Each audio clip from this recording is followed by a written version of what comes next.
Yan, shout out po sa ating lahat. At so, mag-videohan ko po yung aking sarili. Ayan, pasasalamatan ko lang po si Ate Colin's Vlog ng Singapore. Yan, Ate Colin, maraming salamat. Maraming salamat.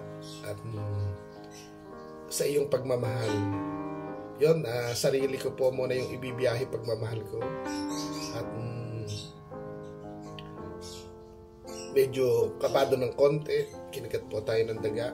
Kinat po ng daga yung aking daliri sa paa. Bali, nung nakaraang taon, ganito rin. Ganito rin ang pangyayari. Nalalapit na yung araw ng aking anibersaryo ng pagka-aksidente. Halos ganitong din po, siguro mga 2 years din nakakalipas. Andiyan naka-upload po yan, nagpunta tayo ng doktor, emergency. Pero wala naman nangyari po sa akin. Ngayon, muli, siguro mga 4 days na lumipas, 5 days. Magpa 5 days na inatkat po ng daga yung aking mga daliri sa paa. Pero medyo natutuyo na. Pero naikwento po natin sa mga live or sa ating mga kaibigan. Sabi nga po nila, baka daw may rabies. Tapos, di po ba pagka yung mga nagkakaroon ng sakit-sakit, yung ihi ng daga, yung leptospirosis, yan, medyo kinabahan. Baka nga sa kabila ng aking kalagayan, maano pa na leptospirosis pa o anong bacteria.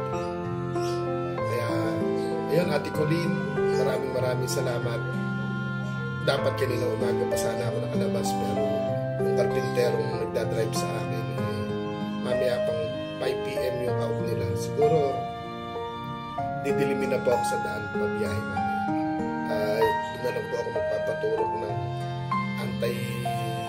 ewan ko kung sasabihin, baka una siguro doon anti-tetanus, dahil hindi ko nararamdaman yung aking lower part ng body, aking mata. Tapos tatanong din po natin kung meron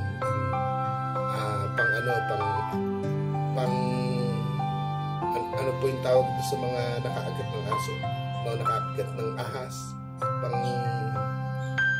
may venom sila pang po sa daga. Baka mamaya meron yung may tawag po doon, baka may rabies sa yung rabies. Kaya maraming salamat, Ate Colin, maraming salamat. At maraming salamat po sa lahat ng yumayakap kay Kuya Aaron. Alam nyo na po kung sino-sino po kayo. At bukas makalawa babanggitin po natin kayo. At samahan nyo po ako sa aking nararamdamang kalungkutan dahil sa February 28 po ngayon, sa March 2, araw po ng aking March 2 PM, araw po ng aking aksidente. Siguro mag-live ako ng try ko mag-stream yun. Kwentuhan o kayo po ang mag-host. Dahil ewan ko basta nung pagpatakbo ng February, pinipilit natin tumawang, lumiti, hugutin yung kalungkutan, pero nananariwa po sa akin yung ako'y nakakalakad. Kaya yun, mamaya lalabas po ako, hintay ko lang yung karpenterong driver para po makabiyahe na at makapagpaturo. At yun, paulit-ulit po natin na nang sinasabi, maraming salamat po sa inyo lahat. At kay Ate Colin na hindi po nagdalawang isip, maraming salamat sa mga nagmamahal po sa atin, sa lahat po ng nanonood din ng video po na ginagawa ni Kuya Uno Patalagbat, yung live po natin kwento ng kulitan, gusto sanang tawanan pero pilit ang tawa. Kaya ayun, maraming salamat po talaga, Ate Colin. Lalabas po ako mamaya dahil ihintay ko lang mag-out sa trabaho yung karpintero nagdadrive sa akin.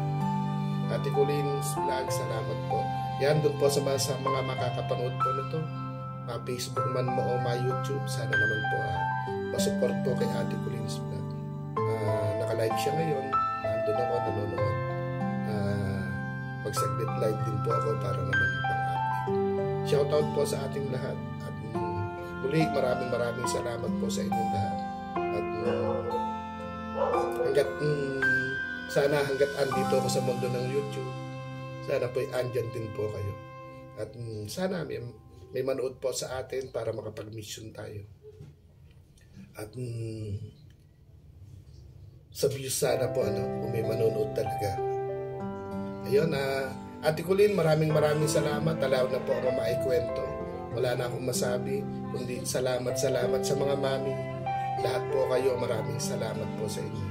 Sa mga yumayakap kay Kuya Au, sa mga nagpapakulay ng buhay ni Kuya Au, maraming pong salamat sa inyo. At kwentuhan po tayo sa March 2. Try ko mag-stream yan. At kayo po ang mag-host. Kung mga ganitong panahon sana nasa bukid ako nito nung araw na ako'y nakakulakad. Pero nananariwa po sa akin palaging ng aksidente. Parang kada darating po yung March 2. Malapit naman na rin yung kaarawan ko, halos tumuran lang. Parang tsaka yung himala na pagkabuhay ko ng March 4. Araw din ng aking birthday po yun. Kaya yun, kwentuhan po tayo sa mga live, sa mga sumisilip, sa mga tumatambay, marami pong salamat. Sa mga nagpapakulay, marami pong salamat. Kaya maraming salamat po. At Ate Colleen, maraming salamat po. Sa mga mali po natin, mga ninang, marami pong salamat sa inyo. Nabay po, ingat po tayong lahat. Tapos po, kayo na po, sana po yung aking dinadasal sa Lord na bigyan po kayo ng kalakasan at siksik at liglig po na biyaya galing po sa Kanya. Sana po hindi man ngayon, hindi bukas, hindi sa makalawa, hindi sa isang buwan, hindi sa isang taon. Yun lang pong sa kalusugan lang din po napakalaking award na natin sa ating Lord. Maraming salamat at siguro mga 5:30 andito na yung carpinterong driver. Magpapahatid po ako sa emergency. Magpapaturok po tayo ng tetano tsaka po anti-rabies. Maraming po salamat. Ingat po tayo na. Ate Colleen, maraming salamat po. Maraming salamat po, Ate Colleen. Ayan, duduktungan ko lang po itong video pasasalamat po natin kay Ate Colleen's vlog ng Singapore. Ayun, nag-open po tayo ng Messenger. Sobrang nakaka-touch na po na pangyayari po ito. Ngayon po, sabi ko nga po, naghihintay lang ako ng driver, lalabas na po ako. Gagayak na po ako at magpapaturok po ako ng anti-bacteria. Tetano ata yun, tsaka po yung rabies. Maliligo na ako, gagayak na po sana ako na papunta po sa emergency sa doktor. Nag-open po tayo ngayon lang, kanina lang. Mami Oli in Canada, Mami Oli in Canada, na maraming salamat po, maraming salamat. At siguro higit pa sa pasaksak tong aking magiging lakad, makakabili pa po ako ng munting grocery o munting gulay. Yun, Mami Oli, maraming salamat sa inyo ni Ate Colleen. Talagang tinuring niyo po akong kapamilya, hindi lang po sa kapatid, hindi lang kaibigan. At tinuring niyo akong mga anak-anakan sa mga mami ko po dyan, sa mga ati, sa mga daddy nating tinatawag, marami pong salamat. Sa mga ninong-ninang, marami pong salamat. Mami Oli, maraming salamat po. Nagpahabol ka pa. Nagdadatingan na po yung mga karpintero. Siguro po maliligo lang sila, maliligo lang din ako. Gagayak na po ako. Ito po, idinuktong ko po itong video na to dahil kanina, noong isang araw pa pala si Ate Colleen na Kuya Au, pumunta ko na ng doktor. Pero walang nagdadrive po sa akin. Yung sugat po na kinain ng daga, natutuyo na. Pero mainam na rin po dahil para kung nilalamig na naiinitan, baka mamaya sign na ng lagnat to dahil yung mga nagkaka-leptospirosis po, ganun giniginaw nilalagnat. Sana wala naman.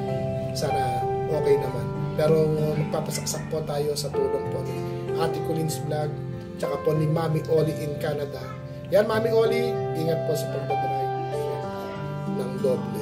At Ate Colleen, ingat din po. Ingat din sa nasa bahay man yung trabaho mo. Huwag masyado rin magsipagpuyat dahil may mga trabaho po kayo. Huwag kayong gagaya kay Kuya Aw. Laging puyat. Ala naman po kasi akong trabaho. Kaya maraming pong salamat. Sarili ko muna yung ibablog ko dahil sarili ko po muna yung ibabiyahe pagmamahal ko. Kasama po kayo at salamat po sa blessing na na-receive po natin. Ate Colin's vlog at saka po kay Mami Oli ng Canada at si Ate Colin po taga Singapore. Maraming pong salamat.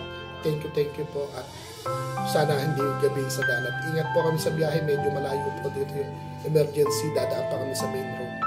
Kaya maraming salamat po, maliligo na po muna ako at parang giniginaw na po ako. Maraming salamat Ate Colin at kay Mami Oli. Maraming salamat po. Paalam po, bye-bye!